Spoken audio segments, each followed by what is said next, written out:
മോഹിനിക്ക് എഴുതിയല്ലോ. ചന്ദ്രമതിക്കൊന്ന് അയക്കാം. വരുമൊന്നും ഉണ്ടാവില്ല അത്ര ദൂരത്തുനിന്ന്, എന്നാലും അയക്കണം. അച്ഛൻ തന്ന ലിസ്റ്റിലൊക്കെ എഴുതി കഴിഞ്ഞു. എനിക്ക് എവിടെ കൂടി കിട്ടിക്കഴിഞ്ഞാൽ കംപ്ലീറ്റ് ആയി. നിനക്ക് വേണ്ടേ? 10 രൂപ മതി. ഒരു 20 അവന് കൊടുത്തേക്ക്.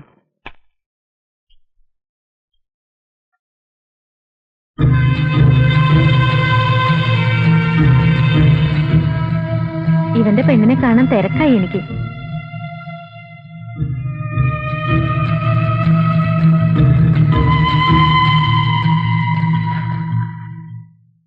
പരമനുള്ളത് കൂടെ ഇതിലുണ്ട്. കള്ളു കുടിച്ച് കറങ്ങി നടക്കണ്ടേ? കുട്ടിമാമയെ ഒന്ന് സഹായിക്കാൻ പറയും കല്യാണത്തിന്റെ കാര്യങ്ങളൊക്കെ. ശരി, വരും മക്കളെ. വാ. എനിക്ക് സെലക്ഷൻ ഒന്നും അത്ര നിശ്ചയില്ല. കല്യാണപ്പുടവ മദ്രാസിൽ നിന്ന് വരുത്തിച്ചതാ. എന്നെ വിളിക്കായിരുന്നില്ലേ തുണി എടുക്കാൻ പോകുമ്പോ? നിനക്ക് ഇഷ്ടായില്ലേ? കുട്ടിമാവയുടെ ഭാര്യ ചിലപ്പോ കേട്ട് കേൾപ്പിച്ചു വരും. ആ ചെക്കനെങ്കിലും പറഞ്ഞയക്കാണ്ടിരിക്കില്ല. കാശ് എത്രയാച്ച കൊടുത്തേക്കാം, അവരുടെ ഇഷ്ടത്തിന് വാങ്ങിക്കോട്ടെ. ഇതും ഇട്ടോണ്ട് ഞാൻ കല്യാണപ്പന്തലൊരു വിലത്തിലുണ്ട്. കല്യാണപ്പന്തല്ലോ ഇവിടെ ഒരാളതാ. നീ എങ്ങനെ കല്യാണത്തിന് വരിക? പിന്നെ അങ്ങോട്ട് കയറി ചെല്ലേണ്ട പെണ്ണല്ലേ നീ? അതിന് മുമ്പ് അങ്ങോട്ട് പോവാ. ഇതായി പത്തിലായത്. നന്ദന്റെ ഒരേ ഒരു അനിയത്തിയെ പൊന്നാരി പെങ്ങളെ കല്യാണത്തിന് കൊണ്ടുപോയില്ലേ നന്ദ? അതിന് ചില ചടങ്ങുകളൊക്കെ ഉണ്ട്. മൂത്തർ പറഞ്ഞ അനുസരിക്ക്. ആ വീട്ടിലെ പെണ്ണിനെ കല്യാണം കഴിക്കുന്നുണ്ട്. എനിക്ക് നന്ദന്റെ കല്യാണത്തിനോട് വരാൻ പറ്റില്ലെന്ന് അല്ലേ? ആ അത് തന്നെ. എന്നാ നന്ദൻ വേറെ കല്യാണം കഴിച്ചോട്ടെ. വിട്ടിത്തം പറയാതെ. ഞാൻ പറയണത് എപ്പോഴും വിട്ടിത്തം, ഞാൻ ചെയ്യേണ്ടത് എപ്പോഴും വിട്ടിത്തം. ഞങ്ങൾ ഇങ്ങോട്ട് തന്നെ അല്ലേ മോശം വരുന്നത്? നിങ്ങൾ എങ്ങോട്ട് വേണേലും വന്നോ പൊയ്ക്കോ, എനിക്കെന്താ? എന്നെ കൂട്ടാതെ കല്യാണത്തിന് പോയാലേ അപ്പൊ കാണാൻ അങ്ങോട്ട് സ്വഭാവം. അബദ്ധാവോ? പിന്നെ അബദ്ധാവും, അല്ലെങ്കിൽ അബദ്ധാക്കും. ഞാൻ അമ്മ കിട്ട കളിക്കുന്ന. ഞാൻ കല്യാണത്തിന് വരണ്ട പോലും.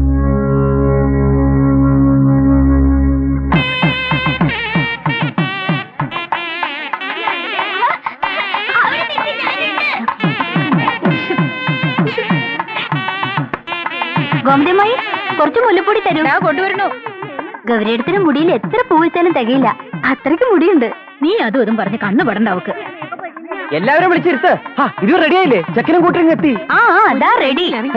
നീ പോയിട്ട് ഞങ്ങൾ കൊണ്ടുവന്നോളാം.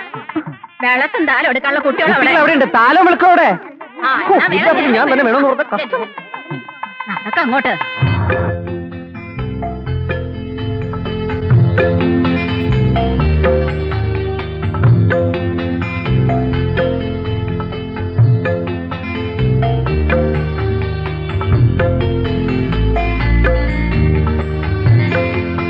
ഇനി വലതുകാലം വെച്ച് കയറിക്കോളും.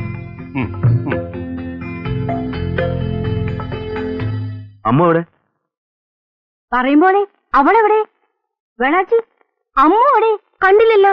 ഇത് എപ്പോഴും ഇങ്ങനെയാ, ആവശ്യമുള്ളപ്പ കാണില്ല. ഒരു ചൊല്ലുണ്ടല്ലോ, പട്ടിയുടെ മൂത്രം മരുന്നിന് തന്ന. എന്റെ ഈശ്വര, അമ്മോ എവിടെ? അമ്മോ. അമ്മേ പറഞ്ഞത് അവള്.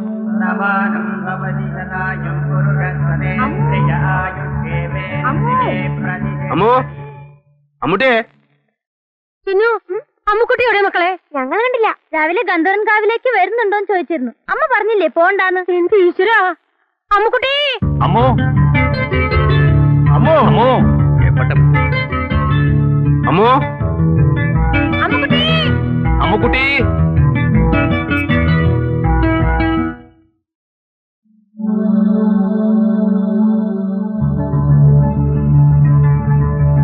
അമ്മൂനെ കാണില്ല. വാ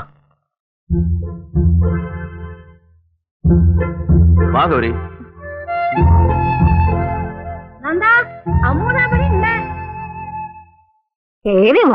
വേണ്ട, എന്നോടൊന്നും മിണ്ടണ്ട. എനിക്ക് ആരും കാണാൻ വേണ്ട.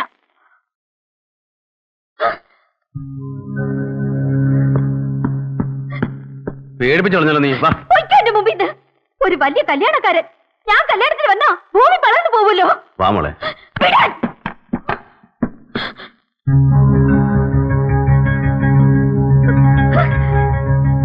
അമ്മ നിക്ക്, പറയുന്ന കേക്ക്. പറഞ്ഞത് എത്ര കെഞ്ചി പറഞ്ഞതാ എന്നെ കൂടെ കൊണ്ടുപോകണമെന്ന്. എന്നിട്ട് രാവിലെ പോകുമ്പോ യാത്ര പോലും പറയുന്നത് ഒറ്റ പോക്ക്. അത് ഞാൻ മോളെ. വേണ്ട, മിണ്ടി പോകരുത്. എന്താ എന്നോട് പറഞ്ഞിരുന്നത്? ഒരേ ഒരു അനുജത്തിയല്ലേ, നീ ഇല്ലാതെ മറ്റേതാണ് മറിച്ചതാണ്. എന്നിട്ട് സ്വന്തം കാര്യം ഇങ്ങനെ ചെറിയ കുട്ടികളെ പല വാശ പിടിച്ചാലോ അമ്മു? വല്യമ്മ മിണ്ടണ്ട ഒന്നും. പറ്റുന്നുണ്ടൊക്കെ ഞാൻ കണ്ടില്ലേ കൊണ്ടുവന്നിരിക്കുന്നത് മരം മോന്തയായിട്ടൊരു സാധനത്തിന്. എന്താ അത്? ഗൗരി, നന്ദന്റെ കൂടെ മുകളിലേക്ക് വെക്കോളൂ. അമ്മു ഇങ്ങോട്ട് വരൂ, ഒരു കാര്യം വരാം. വാ മോളെ.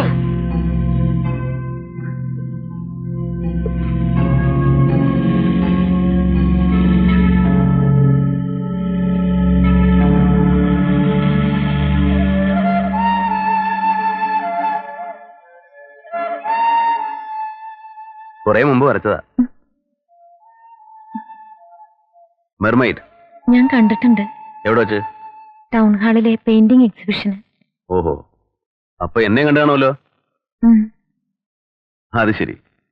അപ്പൊ അമ്പലത്തിൽ പെണ്ണുകാളെന്നും പറഞ്ഞ് നടത്തിയ കുരങ്ങളികൾ മുഴുവൻ കണ്ട് രസിച്ചു അല്ലേ? പിന്നീട് പലപ്പോഴും ഞാൻ ഈ മുഖമൊന്ന് ഓർത്തെടുക്കാൻ നോക്കി. വേണ്ടിയൊന്നുമില്ല. കാരണണ്ടേ, ജീവിച്ചിരിക്കുന്ന പോലെ വരച്ചിരുന്നില്ലേ? ആര്? അമ്മു, അല്ലാണ്ടാരാ? പാവാ കൊച്ചുകുട്ടികളുടെ മനസ്സാ, തോന്നണതൊക്കെ വിളിച്ചു പറയും. ഗൗരി അങ്ങനെ പറഞ്ഞപ്പോ ഏയ്, എനിക്കൊന്നും തോന്നിയില്ല. പാടില്ല, തോന്നാൻ പാടില്ല. അമ്മു ഇന്നു മുതല് ഗൗരിയുടെയും കൂടെ മോളാ. മരിച്ചു കിടക്കുന്ന അച്ഛന്റെ അമ്മയുടെയും നടുവിൽ നിന്ന് കരയുന്ന കൊച്ചുകുട്ടിയെ അവളിപ്പോഴും എന്റെ മനസ്സിൽ. അന്നീ നന്ദന് 15 വയസ്സാ. പിന്നെ ഒരു സ്വപ്നം എന്റെ മനസ്സിലുണ്ടായിട്ടുള്ളൂ, എന്റെ അമ്മു. ലാളിച്ചു, അത് കുറെ അധികം. സ്കൂളിൽ പോകുമ്പോൾ ഞാൻ സമ്മതിച്ചിട്ടില്ല, വീട്ടിലിരുത്തി പഠിപ്പിച്ചു. പിന്നെ അവൾക്ക് പെട്ടെന്ന് ദേഷ്യം വരും, അതുപോലെ സങ്കടവും. ചെറിയ കുട്ടികളെ പോലെ തന്നെയാ. അവളുടെ ലോകത്തിലേക്ക് പെട്ടെന്ന് ഗൗരി കടന്നു വന്നപ്പോ എന്നെ ഇഷ്ടമല്ലെന്നുണ്ടോ? ഏയ്, അങ്ങനെയൊന്നുമില്ല. ഗൗരി വരാൻ വേണ്ടി കൂടുതൽ ആഗ്രഹിച്ചത് അവളാ. നോക്കിക്കോ, രാവിലെ ഓടി വരും തന്നെ കാണാൻ, എല്ലാം മറന്ന്. ഇനി ഗൗരി വേണം ഒരു അമ്മയുടെ വാത്സല്യം കൊടുത്ത് അവളെ എല്ലാം പറഞ്ഞു മനസ്സിലാക്കാൻ. അവളെ വേണുവിനെ ഏൽപ്പിച്ച എനിക്ക് സമാധാനായി, നമുക്ക് സ്വസ്ഥായി. കല്യാണം കഴിഞ്ഞ് ഉത്തരവാദിത്തമൊക്കെ ആവുമ്പോ അവള് ശരിയായിക്കൊള്ളുന്നേ. നന്ദേട്ടന്റെ അവസ്ഥ തന്നെ എനിക്കും വേണുവിന്റെ കാര്യത്തില്. അതെനിക്കറിയാം. ജന്മം കൊടുക്കാതെ അച്ഛനും അമ്മയും അവരാ നമ്മള്.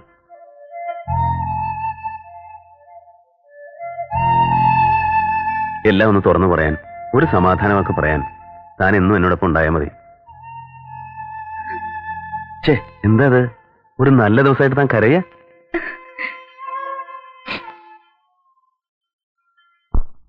എന്തൊക്കെയാ കുട്ടി നീ കാട്ടിക്കൂട്ടിയത്? എന്നെ കല്യാണത്തിന് കൊണ്ടുവന്നിട്ടല്ലേ? ഇങ്ങനെയൊക്കെ ഉണ്ടാവുമെന്ന് ഞാൻ നേരത്തെ പറഞ്ഞല്ലേ. കല്യാണം നിശ്ചയിച്ച പെൺകുട്ടികൾ ചെക്കന്റെ വീട്ടിലേക്ക് പോകാൻ പാടില്ല, അതാ അതിന്റെ ഒരു ചടങ്ങ്. അതെന്താ അമ്മുക്കുട്ടി മനസ്സിലാക്കാത്തത്? പിന്നെ ഒരു ചടങ്ങ്. ആരാ ഈ ചടങ്ങൊക്കെ ഉണ്ടാക്കണത്? ഗുരുകാരണവന്മാരായിട്ടുണ്ടാക്കിയ ചടങ്ങുകളാ. തെറ്റിച്ചാൽ ഈശ്വരകോപം ഉറപ്പാ. ഈ ഈശ്വരന്മാരും ഗുരുകാരണവന്മാരും കാരണം ഒരു കല്യാണത്തിന് കൂടി പോകാൻ വയ്യാണ്ടായല്ലോ എന്റെ ഈശ്വര. ഇനിയിപ്പോ എന്താ ചെയ്യാ? ഇനിയിപ്പോ എന്ത് ചെയ്യാനാ? ആ കുട്ടി ഇപ്പൊ എന്താ വിചാരിച്ചിട്ടുണ്ടാവോ ആവും. എന്നോട് ദേഷ്യം ഉണ്ടാവും അവർക്ക്. സങ്കടം വന്നിട്ടുണ്ടാവും എന്തായാലും. ഞാൻ പോയി ഗൗരിയോട് സംസാരിക്കാം അല്ലേ? ഗൗരിയാ? എഴുത്തിയമ്മാന്ന് വിളിക്കണം. ശരി, എടുത്തേമെങ്കി എടുത്തമ്മ.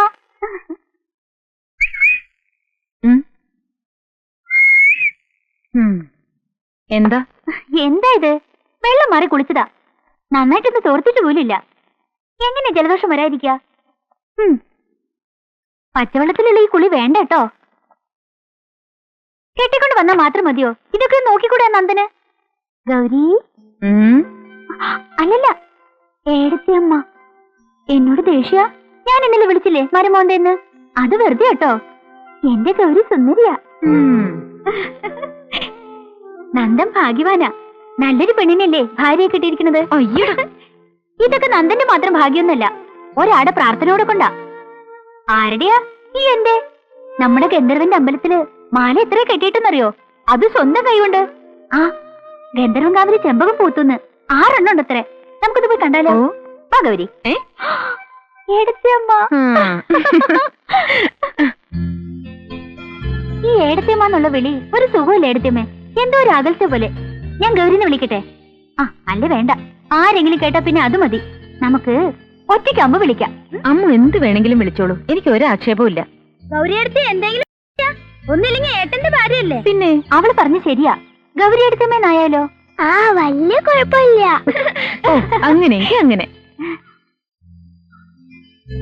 അയ്യോ, അത് കൊളുത്താൻ പാടില്ല. അതെന്താ? അതൊരു പഴയ കഥയാ. വെള്ളച്ചി പറഞ്ഞെന്നാ. ഈ വെള്ളച്ചിക്ക് അറിയാത്തായിട്ട് ഒന്നുമില്ല. പണ്ട് ജാമ്പോന്റെ കാലത്തൊറ്റാവും ഒരു മുത്തശ്ശി ഈ വിളക്ക് കൊളുത്തി വെച്ച് ഇറങ്ങിപ്പോയത്ര തറവാട്ടിന്ന്. കാശിക്കാൻ പറ്റാ, പിന്നെ വന്നതേയില്ല. അതിനുശേഷം ആരും വിളക്ക് കൊളുത്താറില്ല. ഓഹോ, ഇത് അന്ധവിശ്വാസമാണോ? നന്ദൻ പറയാ അന്ധവിശ്വാസാണെന്ന്. എന്നാ പിന്നെ നന്ദനൊന്ന് കൊളുത്തു നോക്കട്ടെ ഈ വിളക്ക്. അയ്യോ, ഞാൻ സമ്മതിക്കില്ല. പിന്നെ ഈ കാവില് മാസത്തിലൊരു ദിവസം ഒരു കോമാളി വരും. കോമാളിയോ? ഒരു ചീമ്പ്രക്കണ്ണ്. അയാളുടെ 2-3 ചിങ്കിടികളും എന്നെ നടുവിലിരുത്തിയിട്ട് ബ്രീം ബ്രീം ബ്രീം എന്നൊരു പാട്ടോ? പൂജ അത്രേ, ഗന്ധർവം പൂജ. അതിന് എന്നെ പിടിച്ചിരുത്തുന്നതാ എനിക്ക് ഇഷ്ടമല്ലാത്ത. ആ പാട്ടാണെങ്കിലോ ഹോ, ചെവി പൊട്ടും. പൂജ എന്ന് പറഞ്ഞാലേ അമ്മൂച്ചക്ക് ദേഷ്യ. അപ്പൊ പോയി ഒളിക്കും കയ്യാലേല്. എന്തിനു ദേഷ്യം? കോമാളിയാ. സൂക്കേട് മരം പൂജ എന്നൊക്കെ പറഞ്ഞ്. സൂക്കേടോ? എന്താ വലിയമ്മ വിളിക്കണു. ഗൗരി അടിച്ചമ്മേ. എന്തേ? ഇവിടുന്ന് നോക്കുമ്പോഴേ ശരിക്കും പരമോൻ തന്നെ കേട്ടോ. എടി നിന്നെ